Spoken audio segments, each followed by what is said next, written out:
things have only just begun for Chuck Taylor because he Miro cut a great promo on his Twitter earlier this week from the gym. He did. And it was one of those moments where he was like, Chuck Taylor, if I beat Chuck Taylor, he becomes my young boy.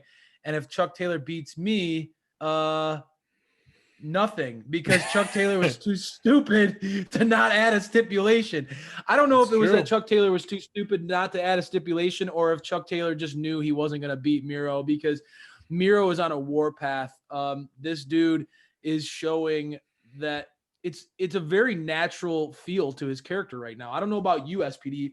I know that you've kind of had a hard time with the presentation of Miro. I think that a lot of the AEW family is in the same wheelhouse as you.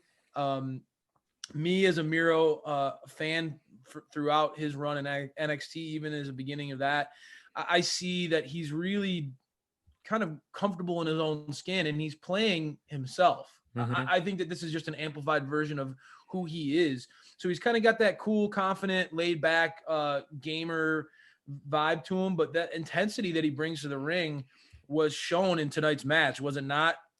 Was it ever? I mean, so I wish this had just a little bit more time in the match itself. You know, it started off hot. You know, Chuck Taylor impressed me. You know, his aggressiveness and his fast pace, and then how he was taking a little hardcore outside.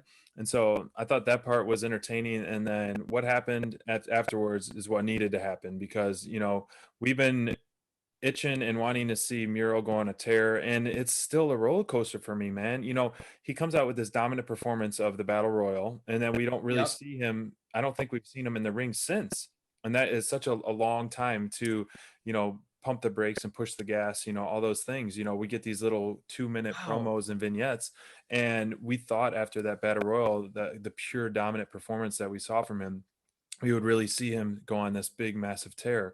And right. I mean, it shows every time he's in the ring of what he's capable of doing and the pure power that he has. But they just lose steam when they don't feature him in the ring at least every other week. You know, I know Dark is a different show, but you could still throw him on Dark just to have a squash match, just to show face, you know, in the ring. So for me, you know, it was great performance by Miro. It's what needed to happen. You know, he squashed a reputable wrestler, and this will further the story with these guys, and it'll make for some good TV leading up to the Beach Bash. I'm gonna give it a soft elite just because of seeing Miro just go on a tear and being dominant, what we were wanting to see out of him and what he's capable of. And I don't even think we saw of everything what we're capable of him, but it's a soft elite, as you gave that last week. A soft elite. Yeah, I know it feels weird giving something a soft elite, and SPD, you and I are both on the same page here. I think we're both torn on this one. I don't know how to rank this. I'll say the ending is exactly how it needed to happen. The storyline playing out going forward is going to be, I think it's going to present itself in a way that, you know, Miro is going to torment Chuck Taylor, and it's going to lead up to the conquering hero Trent coming back. And I think that'll be, you know, Orange Cassidy conquering him too, maybe. You definitely see Orange Cassidy involved in this. He looked conflicted and obviously devastated to see his friend not only beaten but kind of humiliated and humbled. I think that Miro is on a mission here to you know, the best friends are jokesters, right? They take everything kind of lightly. They hug in the middle of a match. I have a feeling that Miro's he's on a mission, and he's gonna humble and beat some respect into Chuck Taylor over the next few weeks. I think he's going to make his life miserable. So I like the way that the storyline is going. I think that it certainly has intrigue to it. I struggle with what you're saying as far as Miro's weekly performances on Dynamite. And you're right. I forgot. It's been that long since he's been featured in the ring. That's a great point by you. You know, we do need to see him in action more. But we talk about this every week. There's so many talented members on the roster. There's so many storylines that are developing and people that we want to see get more time. Mm-hmm. I think that Miro is such an established star that he doesn't need that week in, week out performance in the ring to remind us of how dominant and really the draw that Miro is. I think that Miro is one of those guys that, when he's in the ring, he's gonna bring it. We've seen Miro over the course of his career really deliver week in, week out on a regular basis.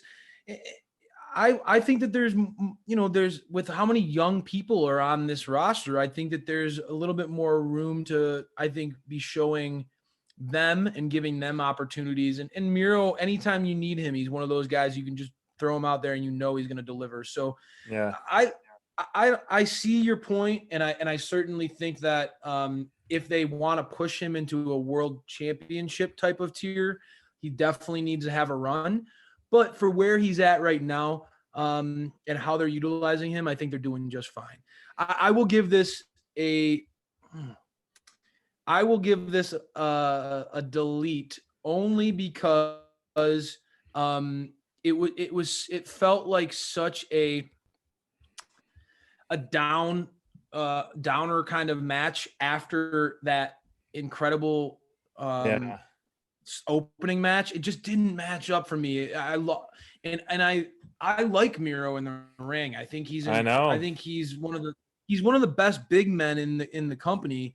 right. But I gotta say it's only a delete because of where it was on the card. It was the next match after that incredible main opener between Pac and Kingston, and I just don't think that this one held a candle to that. Unfortunately, even when you look at the feud, the intensity of the feud between Pac and Kingston and all that, and this feud, we've talked about it. It's based off of a video game. They broke a video game. It's so frivolous. It doesn't hold up. And even though I can respect what Miro did in this match, he certainly was dominant. Chuck Taylor is not necessarily my cup of out of the best friends. I think that Trent is the guy. He's the workhorse, and so I didn't think that this one matched up as well.